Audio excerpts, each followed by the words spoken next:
Assalamualaikum warahmatullahi wabarakatuh. Waalaikumsalam warahmatullahi Assalamualaikum wabarakatuh. warahmatullahi wabarakatuh. Bapak Ibu yang kami hormati, kami dari kelompok 3 yang terdiri dari saya Siswanto, rekan saya Retno Wulandari serta Pak Mundir. Di sini kami akan melaksanakan tugas demonstrasi kontekstual yaitu coaching. Ada peran sebagai coach, ada satu guru yang sebagai kunci dan satu guru lagi sebagai pengamat atau observer. Pada kegiatan kali ini ada salah satu rekan kami yaitu Ibu Retno Wulandari. Beliau seorang guru ekonomi di SMA Negeri 1 Cepu yang mempunyai masalah tentang kurangnya antusias murid-murid yang beliau ajar. Hal ini terlihat dari kurang aktifnya murid-murid beliau di kelas. Untuk berikutnya kami akan mempraktekkan coaching bersama beliau.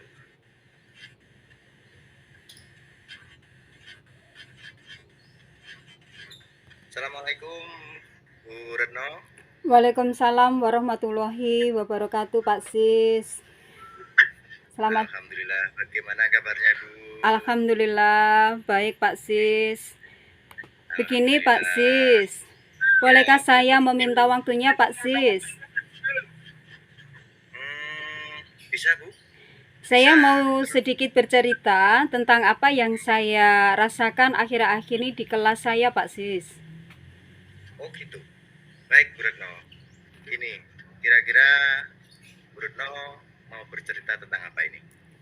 Begini Pak Sis, akhir-akhir ini murid saya di kelas saya yang saya ajar itu kurang antusias dalam menerima pembelajaran saya. Selain itu, dari jumlah murid yang saya ajar itu banyak sekali yang tidak memperhatikan saat saya mengajar mata pelajaran ekonomi, terutama terkait materi yang sifatnya teori. Iya. Nah,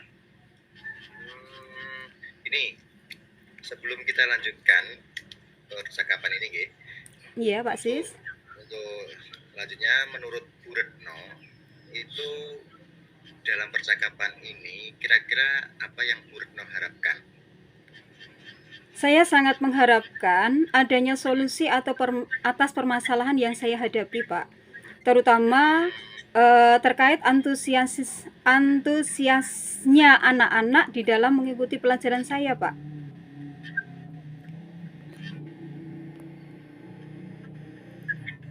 Oh gitu, ya. Terus gini, menurut Bu Retno, kira-kira hal apa saja itu yang membuat murid-murid Ibu Retno itu kurang antusias dalam pembelajaran yang Bu Retno berikan? Kalau seingat saya, hal yang menyebabkan mereka kurang antusias itu yang pertama, pembelajaran saya itu sepertinya sedikit membosankan, Pak. Kemudian terlalu monoton, selalu dominan berbicara di dalam kelas, terus berbicara di depan murid-murid saya, bercerita. Kemudian yang kedua itu jarang sekali memberikan kesempatan untuk murid saya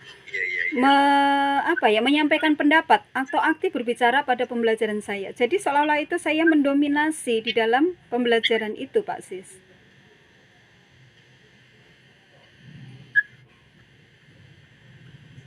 Oke. Berarti dengan pembelajaran yang Ibu berikan tuh murid jenengan itu merasa bosan mungkin ya Bu ya? Bisa jadi Pak. Gini.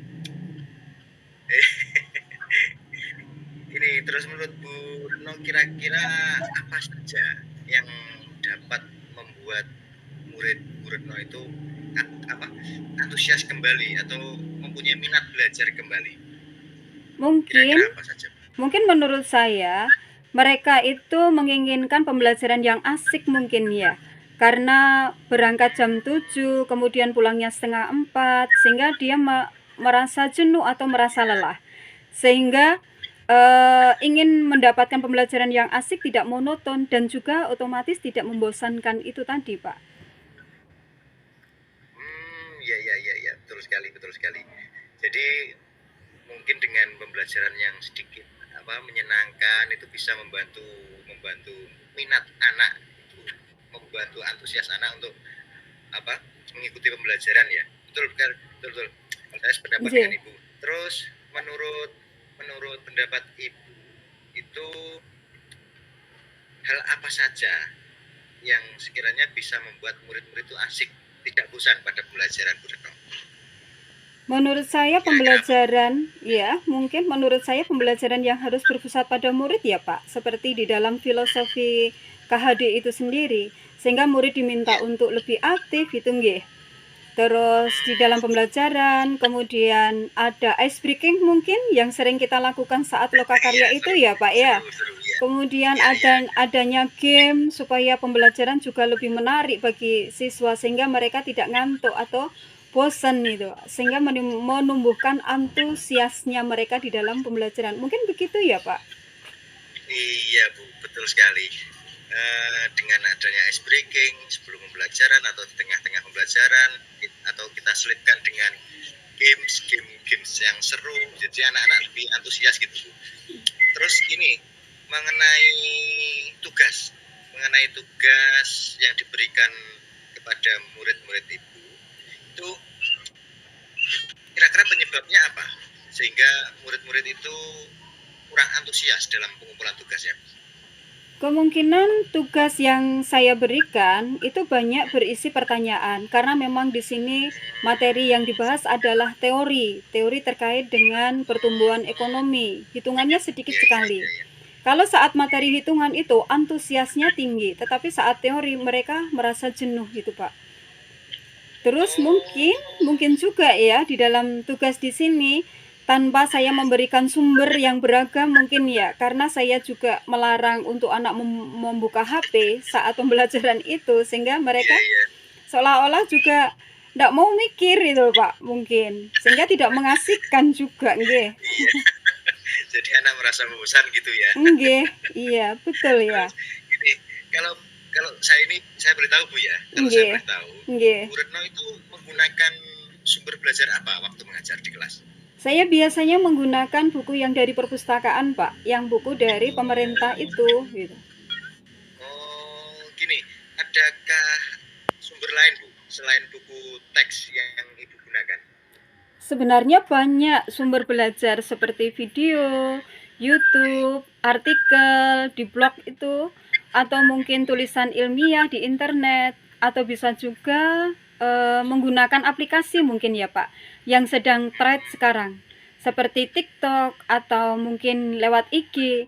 Tapi saat saya meminta mereka membukanya, justru membuka game Pak mereka, makanya saya larang.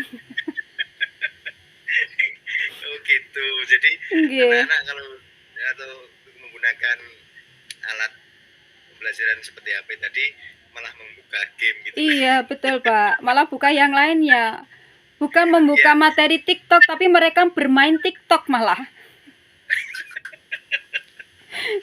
Iya, gini sebetulnya saya setuju seperti pendapat jenengan Bu Retno, terus menggunakan referensi lain dari sumber belajar yang dari YouTube, artikel atau tulisan-tulisan ilmiah yang lain itu betul sekali Bu. Ini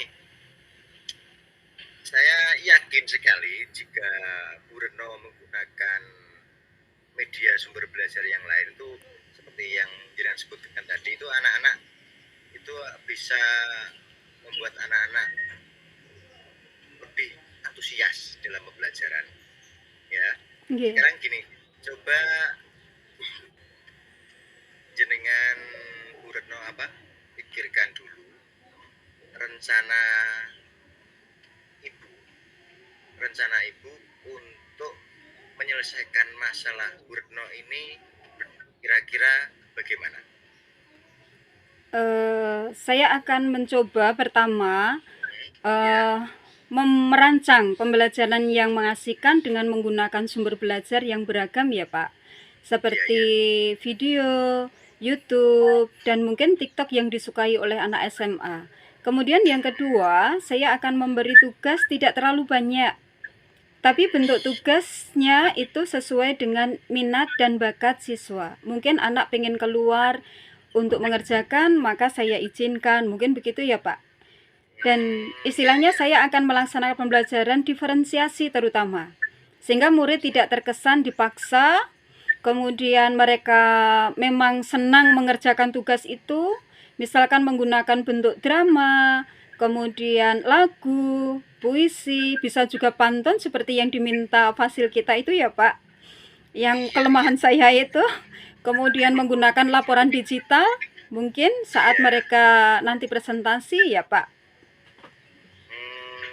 Ya, betul sekali, bagus sekali Bu. Jadi seperti apa yang ada dalam filosofi Ki Hajar Dewantara, jadi kita harus pembelajaran itu harus berpusat pada anak, terus minat bakat anak itu kita juga harus menerapkannya pada pembelajaran berdiferensiasi Bu ya. Bagus sekali Bu.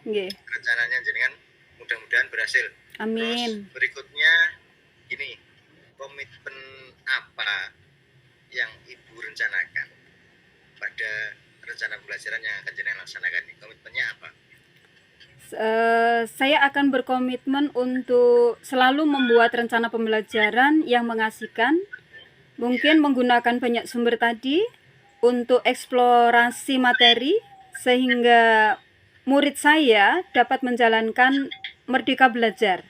Dan saya akan membuat mereka, murid saya, senang dengan kegiatan eksplorasi materi nanti tanpa ada unsur paksaan. Dan saya akan menyerahkan pemilihan sumber belajar pada murid, jadi memberikan kebebasan pada mereka untuk mengerjakan tugas-tugas itu nanti Bapak. Wah, bagus sekali rencana Ibu. Saya mendukung Bu. Terima kasih. Rencana jenengan. Ya. Terima kasih. Bagus sekali. Ya, ini mudah-mudahan apa yang Bu Retno rencanakan itu berjalan lancar dan sesuai harapan ya Bu ya. Jadi anak-anak bisa mempunyai minat atau antusias untuk belajar. Semoga sukses Bu ya. Terima kasih Pak Sis. Terima kasih juga atas waktunya untuk sharing ya Pak. Mudah-mudahan nanti kita semua bisa menjadi guru yang selalu dirindukan oleh murid-murid ya Pak, bukan ditinggalkan. Iya. Semoga sukses Bu Retno ya. Terima kasih. Iya, untuk pertemuan kali ini saya cukupi. Mudah-mudahan rencana jenengan lancar. Untuk terima kasih. Berikutnya saya akan ini Bu, mencoba menanyakan kembali ya. Semoga apa yang sudah jenengan rencanakan nanti semoga berjalan dengan lancar. Iya, Pak. Terima kasih. Iya. Terima kasih atas waktunya Bu Retno ya. Pak. Terima kasih juga Pak Sis. Minggu depan ya. Semoga sukses. Amin. Terima kasih. Ya Bu. Assalamualaikum. Waalaikumsalam warahmatullahi wabarakatuh. Kemudian Pak Siswanto selaku coach yang sudah melakukan coaching dengan sebaik-baiknya. Di sini tugas saya adalah observer Bu Retno, Pak Sis. Iya Pak Mundir. Pak Mundir. Terima kasih banyak atas waktunya. Di sini saya akan mengobservasi dari tugas coaching panjenengan berdua. Mohon nanti jika ada kurang tepatnya, tolong nanti saya dimaafkan atau Justru kita Pak, terima kasih. Yang pertama di sini saya akan membahas tentang di sini adalah prosesnya adalah coaching ini adalah alurnya Tirta. Yang pertama adalah tentang tujuan. Tentang tujuan yaitu menyampaikan coaching. Di sini. Menurut saya tujuan yang disampaikan oleh coaching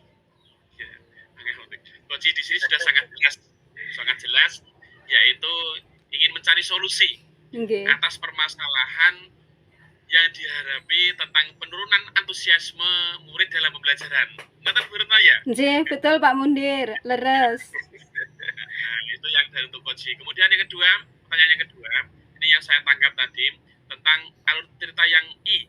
Identifikasi memberikan pertanyaan-pertanyaan dan umpan balik yang mengarah pada identifikasi potensi coaching. Nah, ini di sini coach sudah memberikan pertanyaan yang dapat membuat coach menyadari bahwa pembelajaran yang dilakukan harus lebih mengasihkan. Iya betul Pak Muntir. Nggih. Kemudian banyak sumber belajarnya. Ada lagi kemudian tugas harus lebih sesuai. Seperti itu. Iya betul. Nggih. Betul Pak Muntir, betul. Yang ketiga, rencana aksi. Pertanyaannya memberikan pertanyaan dari umpan balik mengenai rencana aksi coach dalam menyelesaikan permasalahannya. Di sini, coach sudah memberikan pertanyaan yang dapat membuat coach merencanakan hal-hal dalam menyelesaikan permasalahan, baik tentang antusiasme murid dalam setiap pembelajaran. Di sini sudah ada semuanya di sini.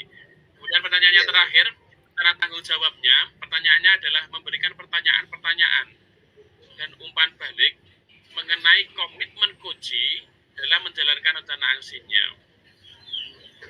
Di sini Pak Sis selaku coach Ya. sudah menanyakan tentang komitmennya apa nanti yang akan dilakukan terhadap rencana yang diambil oleh coach.